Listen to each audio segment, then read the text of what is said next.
Take one பக்தி நேயர்கள் அனைவருக்கும் வணக்கம். நான் உங்கள் ஜோதிடன் ராஜநாடி காப்பா. மீண்டும் இந்த காணொலி வாயிலாக உங்களை சந்திப்பதில் மிகுந்த மகிழ்ச்சி. எல்லா வீடியோக்குள்ளேயும் அந்த பின்னூட்டத்தில் ஒரு 3-4 கமெண்ட்லையாச்சும் இந்த கர்மாவை பற்றி எதாச்சும் ஒன்று பேசிடுறாங்க.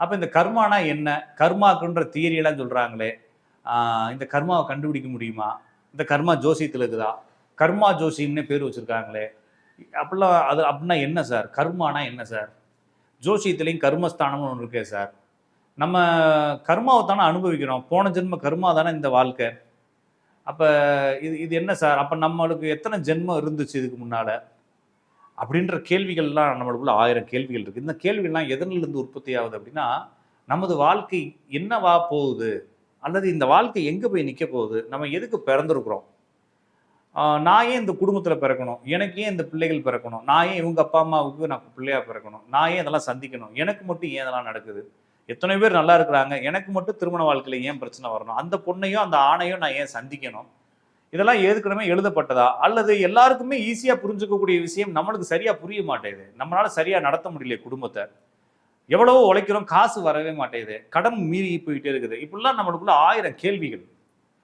இந்த கேள்விகளை எல்லாம் விசாரம்னு சொல்றாங்க. விசாரம் அப்படின்னா என்னை நானே கேட்டுக்கொண்டே இருக்கிறது, எனக்குள்ளேயே ஒரு கேள்வி, கொஸ்டின், பெரிய ஒரு குவிஸே நடக்குது இல்லைங்களா. இது வந்து நாளைக்கு கடந்த கால அனுபவ பதிவுகள் அடிப்படையில் நாளைக்கு என்னுடைய வாழ்க்கையை நான் திறம்புடன் நடத்துவதற்காக எனது அறிவினுடைய புத்திசாலித்தனத்தினுடைய வேலை தான் இந்த கேள்விகள் எல்லாம். இந்த கேள்விகள் எல்லாம் எதற்காக கேட்கப்படுது அப்படின்னா, உங்களுக்கு அனுபவத்தின் வழியாக கேட்கப்படுகிறது, அதுக்கப்புறம் உங்களுக்கு சொல்லி கொடுத்தாங்க இல்லைங்களா, அதன் வழியாக கேட்கப்படுது. இப்போ உதாரணத்துக்கு யாரையாச்சும் பாம்பு கொத்திருக்கா அப்படின்னு கேட்டால், நம்மள பலருக்கு யாரையுமே பாம்பு கொத்தலை, பாம்பு யாரையுமே தீண்டலை, நம்ம யாருமே அதுக்கான மருந்துகளையோ விஷ பிரச்சனைகளையோ நம்ம சந்திக்கலை. ஆனால் பாம்பை பார்த்தா பயம் இருக்குது. ஏன் அப்படின்னா, பாம்பு கொத்துனா செத்து போயிடுவோம்னு சொல்லி சின்ன வயசுலேருந்து சொல்லி வளர்க்குறாங்க. ஒரு சின்ன பொந்துக்குள்ளே கையை விட்டால் ஐயோ பாம்பு இருக்கும் பார்த்துங்கிறாங்க இல்லைங்களா. அப்போ இது வரைக்கும் நான் பாம்பை நேரடியாக தடவி பார்த்ததோ, தீண்டியதோ, தொட்டதோ, அதை அனுபவித்ததோ, எதிர்த்து நின்று தாக்குனதோ கிடையாது.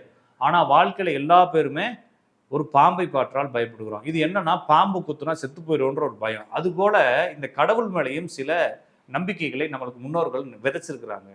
அதே போலவே இந்த கடவுள் அப்படிங்கக்கூடிய அந்த மித்தாலஜி ஒரு ஒரு அமானுஷிய தன்மைகளுடன் சேர்த்து நமது வாழ்க்கையுமே ஒரு அமானுஷியம் நிறைந்ததாக, ஹிசோட்டரிக்காக, விசித்திரமாக ஏதோ தன்மைகளை உள்ளடக்கி இருக்கு அப்படின்னு சொல்லி ஒரு நம்பிக்கையும் சேர்த்து, நமக்கு நாளைக்கு வாழ்க்கையை பற்றி தெரியாத ஒரு காரணத்தினாலும், இந்த வாழ்க்கை எங்கே போய் முட்டி நிற்க போகுன்றதுனால தெரியாம காரணத்தினாலும், இது எல்லாத்தையும் சேர்த்து போட்டு குழப்பி தெரியாத ஒன்றுக்காக விடை தேடிக்கிட்டே இருக்கிறோம் நம்ம மனசுக்குள்ள. இந்த விடை தேடுவதன் விளைவாகத்தான் இந்த விடைகள் கிடைக்கவே இல்லை. நான் வந்து சின்ன வயசுல நாளைக்கு என்ன நடக்கும்னு யோசித்தேன், தெரியல. ஒரு பாட பருவத்தில் யோசித்தேன், தெரியல. நான் ஒரு இளைய பருவத்தில் யோசித்தேன், புரியல. இப்பயும் யோசிக்கிறேன், புரியல. நாளைக்கும் யோசிக்கிறேன், தெரியவே தெரியாது. அப்போ தெரியாமல் ஒரு விடை போய்கிட்டே இருக்குன்றப்ப, ஆனால் அந்த சிந்தனை நிற்க மாட்டேது, அது கண்டுபிடிக்க முடியல தானே. நான் 10 வயசுல யோசித்தேன், நாளைக்கு என்னை டீச்சர் அடிப்பாங்களா அப்படின்னு சொல்லிட்டு, எனக்கு தெரியாம தான் இருந்துச்சு. அடுத்த நாள் அடி வாங்கினேன். காலேஜில் வந்து அந்த பொண்ணுகிட்ட நான் லவ் ப்ரப்போஸ் பண்ணுறேன், அந்த பொண்ணு ஏதாச்சும் ஓகே சொல்லுமான்னு தெரியாம தான் செஞ்சோம், அங்கே ஓகே பண்ணலை. அடுத்து நான் கல்யாணம் பண்ணி அந்த வாழ்க்கை நல்லா இருக்குன்னு நினச்சி போனேன், அங்கே நல்லா இருக்கோ கெட்டதோ. அப்போ நான் நினைத்தது வேறு மாதிரியாகவோ, அல்லது நாம் நினைத்ததுக்கு எதிர்மாறாகவோ, அதே மாதிரியோ ஏதோ ஒன்று நமக்கு நாளைக்கு நடக்கக்கூடிய சப்ஜெக்ட் புரியலை. அதுதான் மேட்டர். கரெக்டாக வந்து நிற்கிறது அங்கே தான். அப்போ நாளைக்கு நடக்கக்கூடிய சப்ஜெக்ட் புரியலை, இது என்னவா நடக்க போகுதுன்றது தெரியல, ஆனால் அதன் மீது இருக்கக்கூடிய ஆர்வம் குறையலை.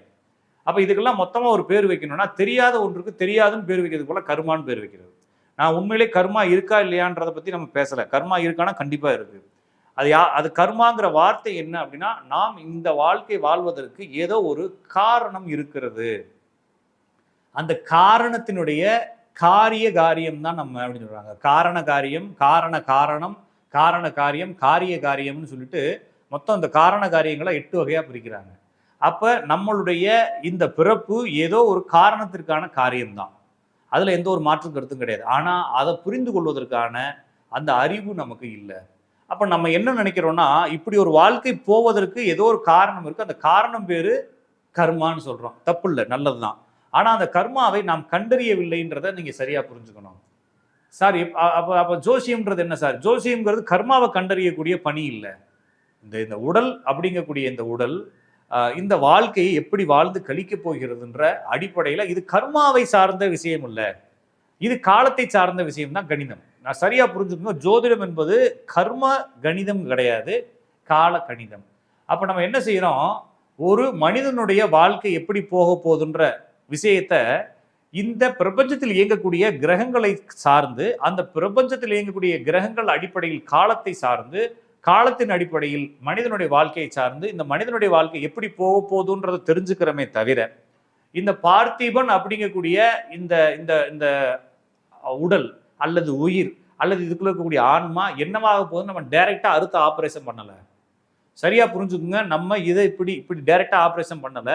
இப்படி ஒரு பொருள் இருக்கிறது, இப்படி ஒரு பொருள் இந்த காலத்தில் உற்பத்தி ஆகியிருக்கிறது, இந்த காலத்தில் உற்பத்தியான இதே போன்ற பொருள்கள் இதே போன்ற வாழ்க்கை அனுபவங்களை பெற்றன என்ற அடிப்படையில் இந்த பொருளும் இதே அனுபவத்தை பெறப்போகிறதுன்றதை சொல்றமே தவிர, இந்த பொருள் எதற்காக உற்பத்தியாகி இருக்குதுன்றத காரணத்தை நாம் கண்டறியவில்லை. அதுக்கான ரீசன் நம்மளுக்கு புரியல. நான் சொல்றது இன்னுமே கொஞ்சம் டீப்பா உங்களுக்கு புரியாதுன்னா இதை அப்படியே ரீவைண்ட் பண்ணி கேளுங்க. நாம் டைரக்டாக இப்போ பார்த்திபனை பத்தி கண்டறியணும்னா நான் பார்த்திபனுடைய ஜாதகத்தை தான் பார்க்குறேன். ஜாதகம் என்பது என்ன அப்படின்னா, நான் பிறந்த போது இருந்த கிரக நிலைகள். அப்ப கிரக நிலைகள் சார்ந்து இதே கிரக நிலைகள் இதே மாதிரி பிறந்த வேற ஒருவன் இந்த கிரக நிலையில் இருப்பவன் இதை அனுபவிக்கிறான் என்ற அடிப்படையில் பார்த்திபனும் அனுபவிப்பான்றதை கண்டுபிடிக்கணுமே தவிர, நான் பார்த்திபனை கூராய்வு செய்து அதற்குள்ள போய் அவனுடைய அறிவுக்குள் போய் அவனுடைய மூளைக்குள்ள போய் அவனுடைய பதிவுகள் எப்படி இருந்துச்சு, அவனுடைய டிசைன் எப்படி இருந்துச்சுன்றதை நான் கண்டுபிடிக்கல. சரிதான் இல்லைங்களா? அப்ப கர்மா என்பது எனக்குள் ஆழமாக பதிந்து கிடந்தாலும் நான் கர்மாவை பார்க்கவில்லை. என்னை போலவே இதற்கு முன்னால் வாழ்ந்தவர்களுடைய காலப்பதிவுகள், அந்த ஜாதகம் எப்படி இருந்துச்சுன்றதை பார்த்து இவனும் இப்படித்தான் இந்த உடலை வைத்துக் கொண்டு வாழப்போகிறான் என்று தெரிந்து கொள்வதுதான் ஜோசியமே தவிர, ஜோசியத்துல கர்மா தியரி அந்த தியரி இந்த தியரின்னு யாராச்சும் ஏமாத்துறாங்கன்னா அவங்க உங்களுக்கு பேய் கதை உருட்டு கதை சொல்றாங்கன்னு அர்த்தம். ஏன்னா யாருக்கும் கர்மாவை பற்றி தெரியாது. அப்படி கர்மாவை பற்றி தெரியணும்னா நீங்க எல்லாத்தையும் ஏற கட்டிட்டு ஆன்மீகத்துக்குள்ள போயிருங்க. எத்தனையோ சித்தர்கள் இருக்காங்க, எத்தனையோ நாயன்மார்கள் இருக்காங்க, அவங்க எழுதின பதிகங்கள் எத்தனையோ இருக்குது, எத்தனையோ பாக்கள் இருக்குது, அருட்பாக்கள் இருக்குது இல்லைங்களா? அதுல ஃபுல்லா போய் பாருங்க. நம்ம ஏன் வந்து நின்ற தாவர சங்கமத்துள் எல்லா பிறப்பும் பிறந்துழைத்தேன் அப்படின்னு சொல்லி மாணிக்கவாசர் எழுதியிருக்கிறாரு. அப்ப எல்லா பிறப்பும்னா என்னென்ன பிறப்பு? 84 லட்சம் யோனிகளை நம்ம பிறந்து வந்திருக்கோங்கிறாங்களே. இந்த பிறப்பு மனித பிறப்புக்கு முன்னால இவங்க ஒரு ஜென்மம் 2 ஜென்மம் சொல்லலாம், அவங்க 7 ஜென்மங்கள்னு சொல்றாங்களே.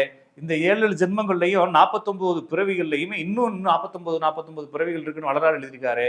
அப்ப செல்லா நின்ற அப்படின்றப்ப தேவராய், மனிதராய், வல்லசுராகி, பறவையாய், பாம்பாய், மரங்களாய் அப்படின்னு சொல்லிட்டு மாணிக்கவாசர் அடிக்கடிக்கு எல்லா இடத்துலையும் பிறந்தும் எல்லா பிறப்பும் பிறந்தழைத்தேன்னு எழுதுறாரு. அப்ப இவங்கெல்லாம் என்னத்தை சொல்ல வராங்க இந்த கர்மான்னு சொல்லிட்டு, இந்த பிறப்பெல்லாம் ஏன் பிறந்தழைத்தோம், இந்த பாடி எங்க போய் சேரப்போகுது, இந்த ஆன்மா எங்க போய் சேரப்போகுதுன்ற எந்த தெளிவும் எந்த ஜோசியருக்கும் கிடையாது.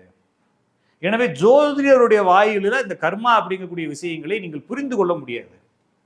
நான் சொல்றது ஓப்பன் டாக். இது வந்து வெறுமனே கணிதங்களை பயன்படுத்தி எனது வாழ்க்கை எப்படி போகின்ற கால கணிதம் பண்றமே தவிர கர்ம கணிதங்கள் பண்ணுவது கிடையாது. நீங்கள் கர்ம கணிதம் பண்ணுவதாக இருந்தால் நீங்க கண்ண மூடி உங்களுக்குள்ள தான் நீங்க தேடணும், வேற எவனையும் சார முடியாது. அப்ப அது எப்படி சார் தேடுறதுன்னா, ஏதாவது ஒரு நல்ல ஆன்மீக குருவை பிடிச்சுக்குங்க, அவங்க உங்களுக்கு சொல்லி தருவாங்க.